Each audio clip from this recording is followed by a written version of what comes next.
Thank you, Mr. Speaker.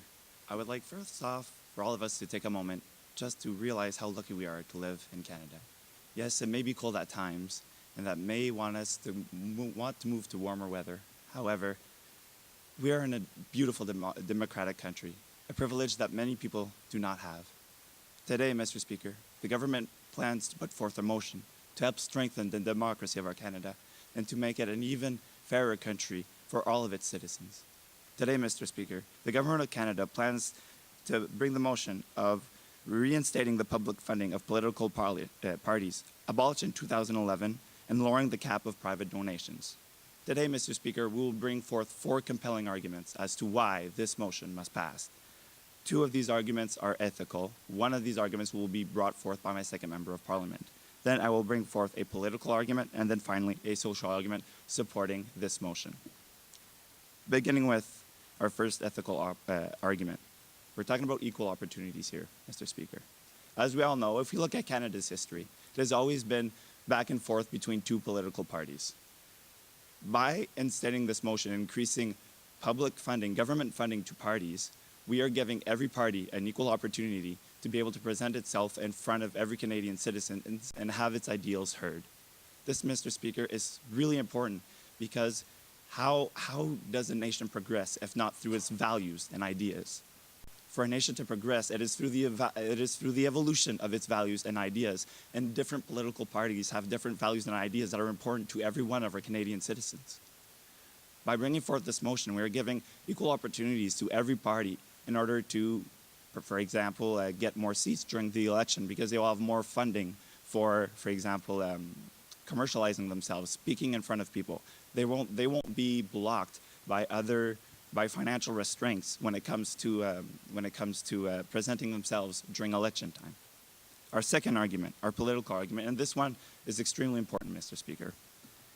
By bringing forth this motion, we are reducing the impact of private interests within our government. As we all know, lobbyists are also an important part of our government because they bring forth and help support different ideas. However, if too many private interests influence the government right out of the gate, the government will be biased towards these public interests. For example, let's say our government has heavy financing from the oil industry. It is only normal if that government is in power to support the industry. Why? Because that party has been heavily financed by the oil industry and it is now owed a certain debt. Even though that is not how it's supposed to legally work, that is how the actual political system works, Mr. Speaker. I help you, you help me. It's all about scratching each other's back. And by reducing private interests, we are keeping the system neutral in order for the government to be able to discuss ideas important to its Canadian citizens and not just the private interests that are funding these parties. Because as we know, Mr. Speaker, every person counts. It's not about the people or the corporations with the biggest wallets, but it's about our nation as a whole that we must bring forth. And our final argument is a social argument. Let's talk for a moment here about nonpartisanship. Our government of Canada is supposed to be nonpartisan. It is supposed to support ideas and debate ideas into the House of Commons in order to bring forth laws that will help develop our country's nations and values. Now, a lot of people may be asking, well, if the government is funding parties, how is it nonpartisan? The government is not funding one party, Mr. Speaker. It is funding all of the parties, giving equal opportunities to all of the parties, thus distancing itself from biases. When the government distances itself from biases, what ends up happening is that it is a stronger political system for all of us, because everybody will be able to debate different ideas, and we'll have a variety of different ideas to debate and bring forth. So even though the government is funding parties, because it is funding every single party, it is becoming nonpartisan and a support to our system. Now, I'd like to recap a couple of our arguments because this motion is really important, because it is important that every Canadian's voice is heard. We have the right to vote, and that vote is a privilege, because as I have mentioned at the beginning, not every country has the privilege of voting. And because when we vote now, private interests may have a louder voice than we do. That is why, Mr. Speaker, the government cannot allow this, must allow this motion to pass. It is because we want every Canadian voice to count and not just the ones with the biggest wallets. Thank you, Mr. Speaker.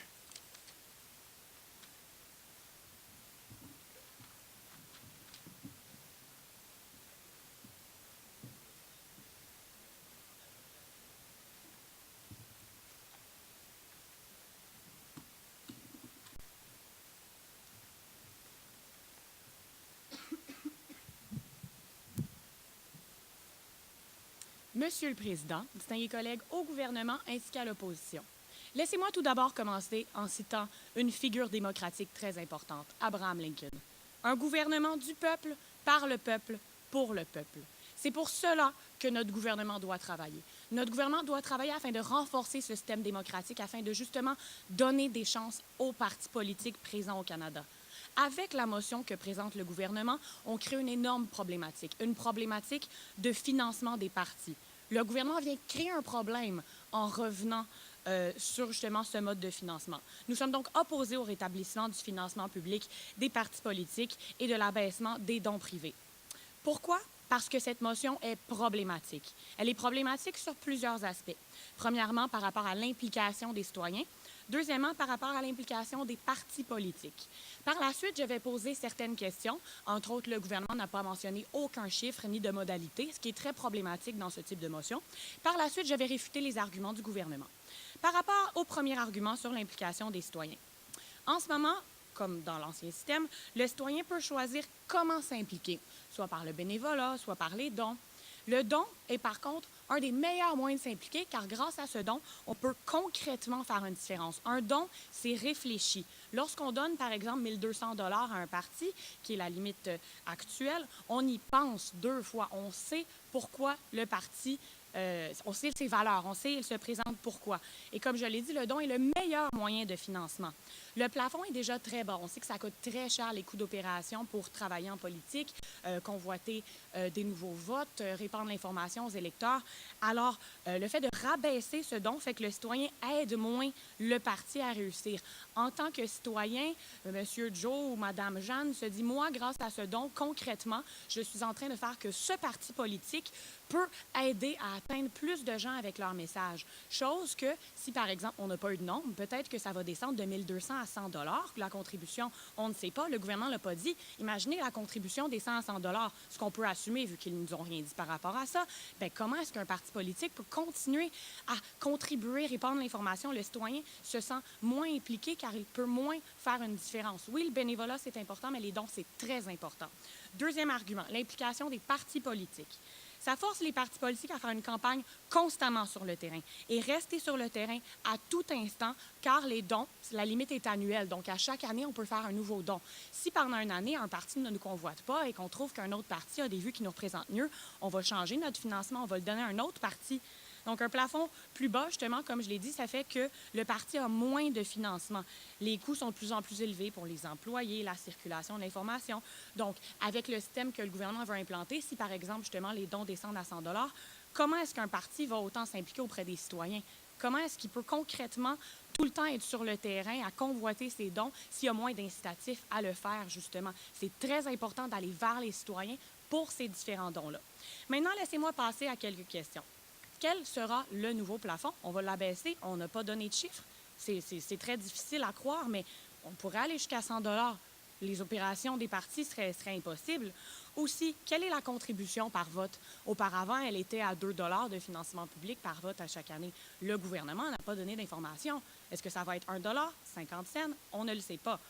Et aussi, d'où provient l'argent du gouvernement? Par exemple, si 20 millions de personnes votent et qu'il y a 2 $ qui va par personne, on a 40 millions de dollars. Où est-ce qu'on prend ça d'où, ce 40 millions de dollars-là, dans les coffres de l'État? Le gouvernement n'a pas donné aucune information, aucun chiffre. Laissez-moi maintenant procéder à une période de réfutation. On a parlé d'opportunités égales dans le premier argument du gouvernement. On a parlé qu'on vit dans un système biparti. En fait, non, c'est faux. Le NPD et le Parti vert sont dans les débats, sont sur le terrain. Le NPD a même été le parti d'opposition au précédent. On parle que plus de financement sera fait avec leur motion.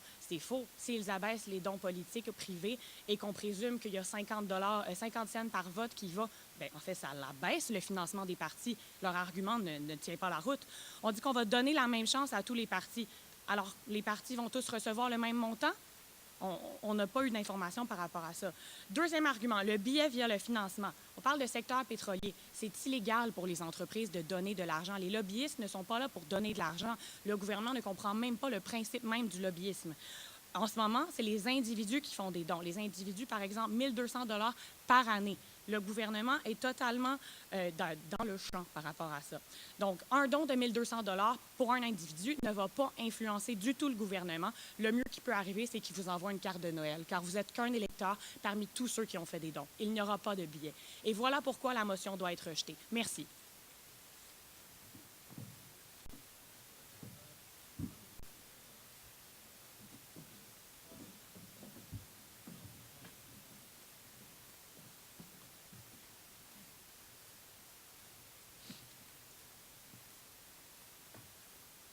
Thank you very much, Mr. Speaker. Let me first start by clarifying what we are here to do today. What we are here to do is we are discussing whether or not to reinstate the current system, the old system. What we are trying to do is we are not discussing the financials at this moment. Should we reinstate the system, we will then discuss the financials. Because right now, everything is in a hypothetical. If we start going down the road of financials, we are creating a situation that we don't need right now. So the first thing I'm going to do for you is I'm going to refute the points we've coming out of side opposition, and then I will go on to rebuild some of the points brought up by the Prime Minister. So the first thing the opposition comes up and talks to us about is they discuss citizen impact. What is going to happen to the citizens should we reinstate this system? They come up here and they tell us that citizens get to choose how they're involved. And yes, they can choose however they'd like to get involved. We 100% encourage it. We think that any way that they can get involved in politics is great for them. What they fail to recognize is that, first of all, not everyone has the means for donations. They want to get involved in some way, but it's not necessarily that the financial route that they have to do. The way that opposition is coming up here is saying that the best way, the only way to really make an effective contribution to politics is by donating. This is 100% false, and we feel that this pressures our citizens to find the means to donate when they might not even have means for themselves. Another point that we need to recognize is that we are not removing donations at all. We are still encouraging these donations. We want people to feel that if they can donate, they are allowed to donate. But again, there is no restriction to how they can get themselves involved. By reinstating the system and lowering the cap, what we are simply doing is we are creating an equal playing field. We are not going to allow for different parties to have more bias or have extra funding in order. And there will be no claims being made saying, oh, well, this party had more funding than another. It was not fair. We are trying to mitigate this problem. Another thing that we hear coming out of opposition is the idea of how this is going to affect the parties. So they come up here and they say that when we don't have the funding is to keep each party relevant. What the Prime Minister came up here and mentioned is that public funding will be equal contributions to each party, regardless of their size, which guarantees that their voice will be heard. This is to ensure and mitigate any funding problems that they might have. So granted, while we are lowering the cap of private funding, we are still giving them some sort of funding so that they can move forward and put their ideas out there and make sure that their voices are being heard. We are in no way trying to shut down any of their voices, and we are in no way trying to quiet down or ensure that no party gets heard. What we hear then is the idea of, as the Prime Minister mentioned, is keeping everything nonpartisan. We are ensuring that there is no favoritism being brought forward and that there is no discussion as to whether or not a party was favored over another. In our current climate, we are seeing that we can see that there's a little bit of bias, and we are trying to change that. We are trying to eliminate that factor. So what are we looking at? We're looking at how it actually will benefit our citizens in the long term and that we need to grow in order to see change. And it's for these reasons, Mr. Speaker, that we are proud to propose. Thank you.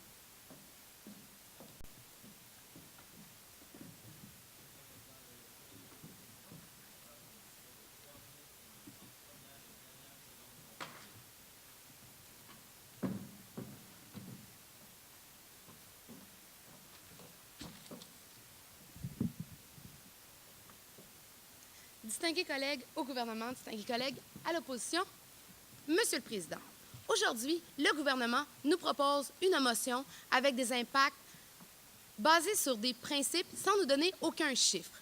On vous a présenté, au niveau de l'opposition, les chiffres de l'ancien système, donc les chiffres qui vont être instaurés en fonction de la motion. Donc, puisque la motion nous spécifie que ça va être l'ancien système qui va être instauré et qu'ensuite, on verra. Mais ensuite, on verra, nous, à l'opposition, on s'est posé la question. Donc, je vais d'abord vous présenter un argument et ensuite, je vais réfuter et reconstruire.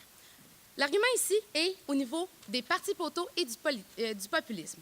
On veut ici parler du fait qu'il y a dans le financement public, il y a la possibilité à certains partis politiques de se créer sans réels intérêts envers la population.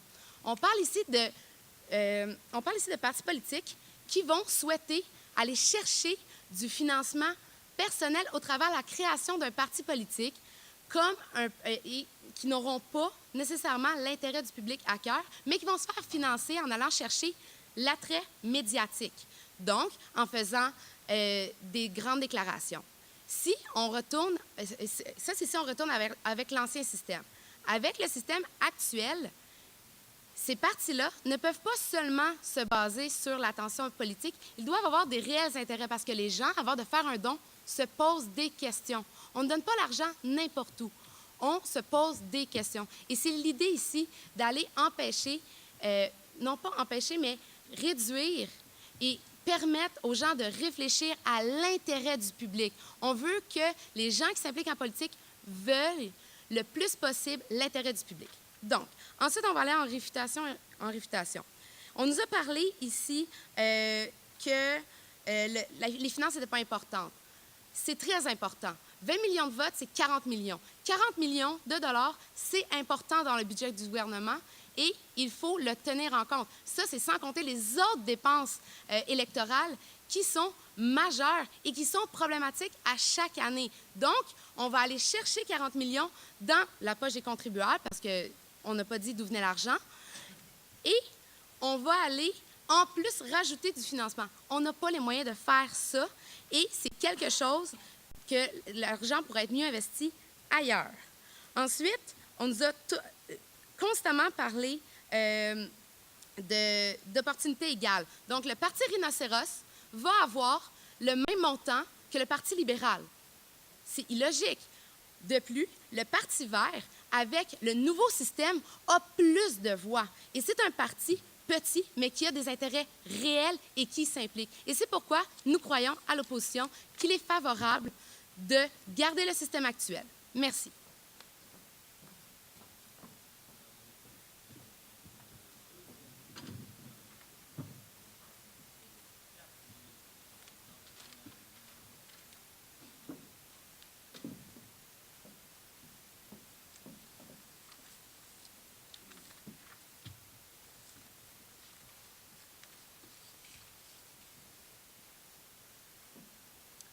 Thank you, Mr. Speaker.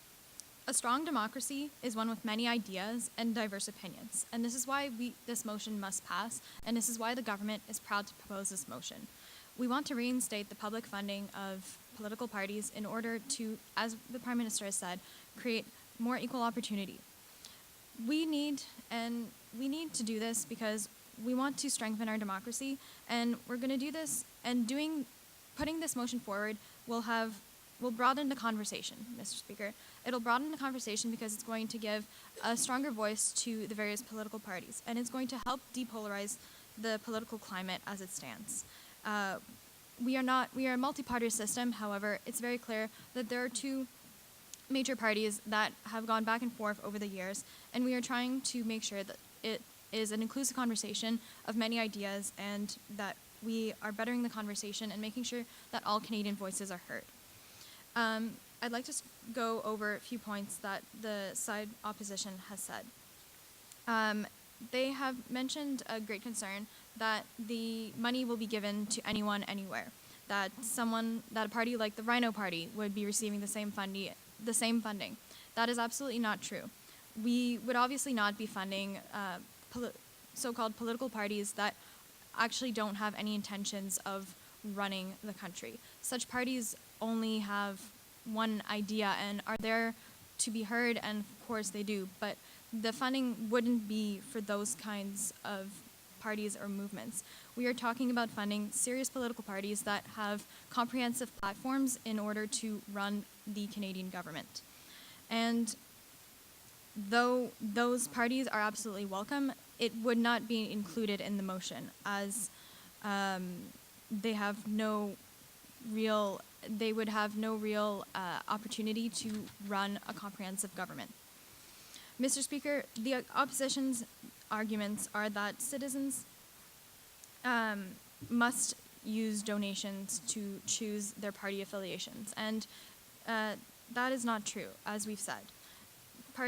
Citizens can get involved in politics in many different ways, and we believe that reinstating public funding will simply help and assist all of the main parties to be able to do more with the volunteer activities and not to rely so much on private donations to be able to continue their programs and their outreach efforts and to have their voices heard.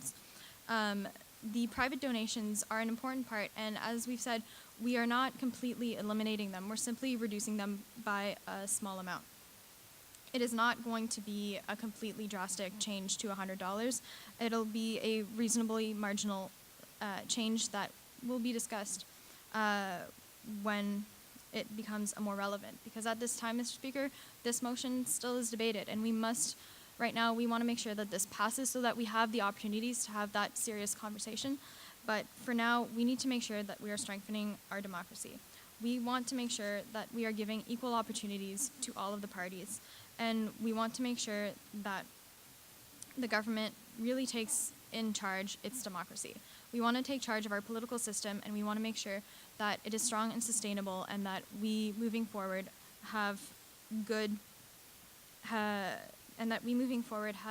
good system. And that is why, Mr. Speaker, we absolutely must pass this motion to keep our system together, and we must ensure that it is strong moving forward and sustainable. Thank you.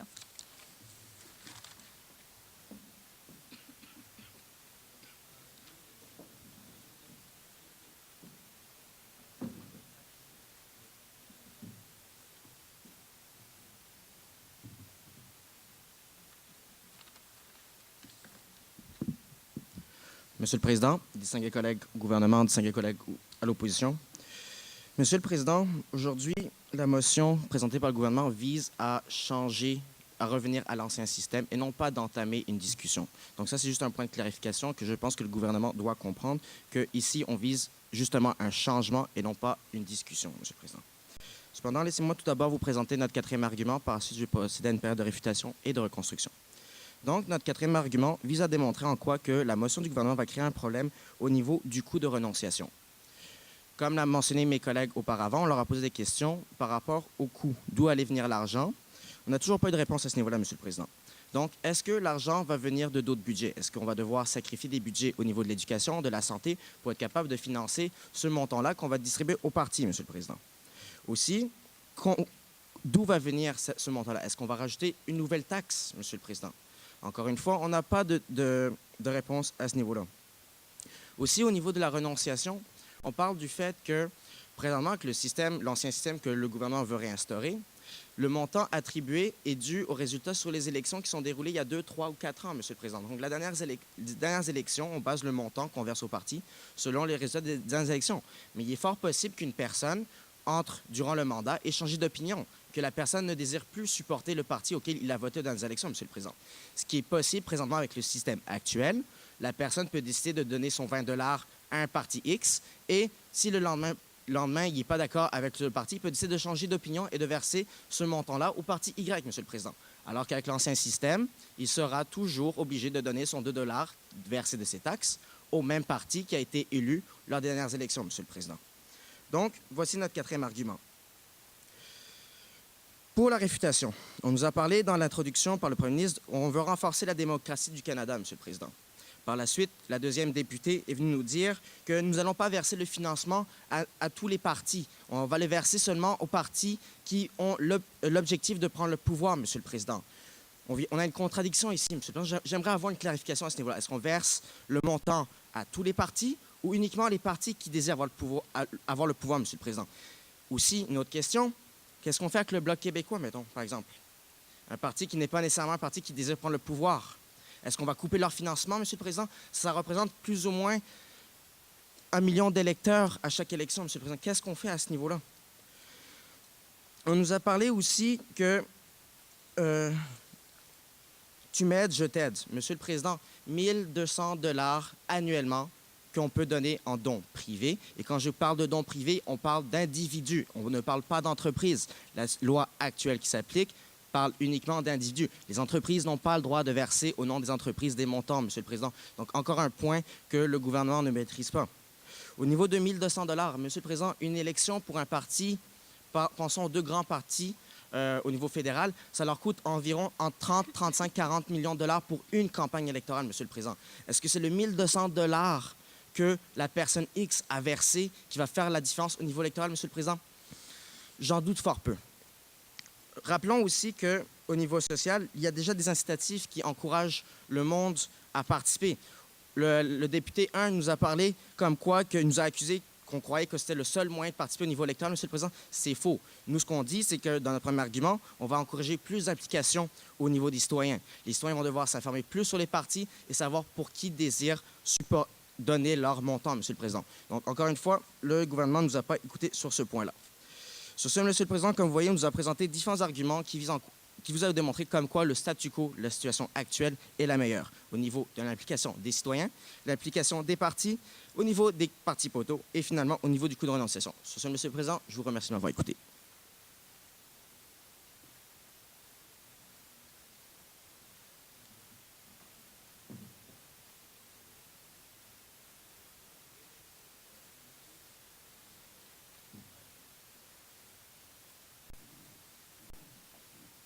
Thank you, Mr. Speaker. First of all, I would like to thank oppositions for their points because, as always, we're here to discuss and debate the ideas, and that is what makes a strong democracy. To rebuild on what we were saying, it is precisely because we need to discuss these ideas that it makes a strong democracy, and different ideas make a stronger democracy because they diversify our democracy and diversify the ideas that will be discussed in the House of Commons. And that is why this motion must go forth. First, I will start by rebutting some of our points brought forth by the opposition, and then I will go on and rebuilding our points here on side government. First of all, they are accusing us of not giving numbers. Mr. Speaker, we must first decide if this is an idea with which we must go forth. If then we decide it's an idea we must go forth, then we can get into specifics and talk more about numbers. But if they wish to hear a couple of numbers, let's start talking. So they say it'll cost $30 to $40 million per party to finance for a full electoral system. Let's say the government finances a quarter of that, $10 million per party. That is immaterial in the whole government's budget. It is peanuts. So why are we making such a big deal over peanuts in the government's budget? And not only that, is that if we rearrange the budget, for example, to accommodate a couple $1 million, it is not going to have a heavy impact on Canada's functionality right now. But it will have a heavy impact on how democracy will work and function within our country. That, Mr. Speaker, is key in understanding with this motion. Another thing they seem to say is they put a heavy amount on donations, and they say, if I want to get involved with a party, I will donate $1,200. But need I remind you what happened earlier this year with the Liberal Party? During these fundraisers, the Liberal Party was accused of lobbying with the people who were at those fundraisers. Mr. Speaker, this is precisely what the government wants to limit the effect of these lobbies. And that is why we are moving forward with this motion. Mr. Speaker, we have brought forth 4 compelling arguments as to why this motion must pass. First of all, we are creating equal opportunities to any party who so wishes to take control of the country and has serious intentions of governing our country. Second of all, our political argument is that we want to reduce the strength of the lobbyists and private interests of these companies. As I mentioned about the Liberal Party scandal, there are lobbyists in this environment, and that is what we must limit. Yes, lobbyists are important, but we want to limit the private interests of few in order to properly serve the many and the many voices of all Canadians. Our third argument, our social argument, is stating us how this motion, if applied correctly, will be nonpartisan. And finally, Our fourth ethical argument is stating how this will make Canada a stronger democracy for every single one of its citizens. Mr. Speaker, it is absolutely imperative that this motion must go forth. Thank you.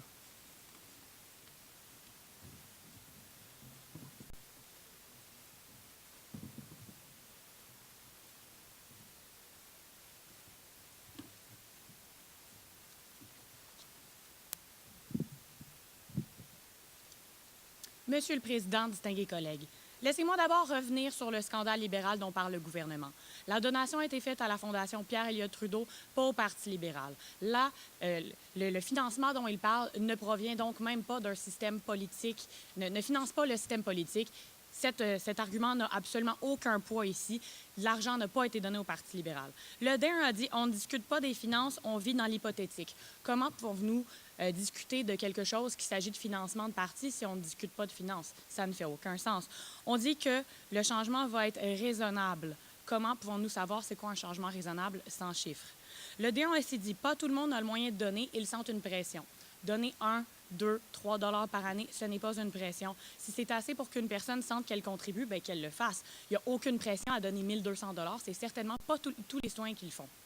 Aussi, on parle de contribution égale, peu importe le parti. Alors justement, si Joe décide de créer un parti politique, j'ai 100 membres, je peux créer un parti. Parfait, je vais recevoir autant que le Parti libéral, 10 millions de $. Incroyable, ça ne fait aucun sens. Aussi, on a dit que le Parti Rhino ne va pas recevoir le même financement, on va donner qu'aux partis qui veulent diriger. Alors, le gouvernement va donc mettre en place un organisme pour étudier tous les partis, vérifier lesquels sont sérieux ou non, et donc créer un billet parce qu'ils vont décider qui est un vrai parti et qui ne l'est pas. Vous voyez comme c'est dangereux? C'est un frein à la démocratie. Le gouvernement va donc éliminer plein de partis, comme le Bloc québécois, comme d'autres partis qui sont là pour faire valoir les droits de certains citoyens auprès du Canada, mais ils ne vont plus exister avec ce système du gouvernement. C'est absolument illogique. On parle de 10 millions pour un parti, c'est pas beaucoup pour toutes les finances publiques. Oui, mais si 500 personnes décident de créer un parti parce qu'ils vont tous recevoir le même financement, si le gouvernement vous dit vous allez recevoir des millions de dollars, autant que les partis au pouvoir, n'importe qui peut faire un parti et recevoir des millions. Ils ne sont redevables à personne, c'est incroyable. Laissez-moi revenir sur les arguments. Les opportunités égales. Comme je l'ai dit, donner les mêmes chances à toutes les partis, ce n'est pas réaliste. On devrait laisser les citoyens financer les partis qu'eux voient comme les partis importants. Aussi, leurs arguments 2 et 3 se fient sur les entreprises. Donc, ces arguments tombent parce que, comme on l'a dit, les dons privés, ce n'est pas des dons d'entreprise, c'est des dons d'individus. Ils n'ont donc pas d'arguments 2 et 3. Et leur quatrième argument sur la diversité démocratique n'existe en fait plus car ils vont éliminer cette diversité démocratique en décidant eux-mêmes quel parti devrait ou ne devrait pas diriger. Laissez-moi revenir sur nos arguments. Cette motion est très problématique et va créer beaucoup de problèmes par rapport à l'implication des citoyens qui ne vont plus pouvoir donner autant et donc contribuer aux actions du parti. Par rapport à l'implication des partis politiques, parce qu'un plus petit plafond fait que les partis n'ont pas autant d'intérêt à aller convaincre la population, à les informer et n'ont pas autant d'argent pour leur coût d'opération. Pour les partis poteaux, que si tous les partis reçoivent le même montant, comme je l'ai dit, n'importe qui peut faire un parti, ça va créer plusieurs partis poteaux. Et pour le coût de renonciation, parce qu'on doit savoir d'où vient l'argent. Aussi, pourquoi on a aboli le système en 2011? À cause qu'il ne fonctionnait pas. Il fonctionne moins bien que le système actuel. Voilà pourquoi cette motion doit tomber. Merci, Monsieur le Président.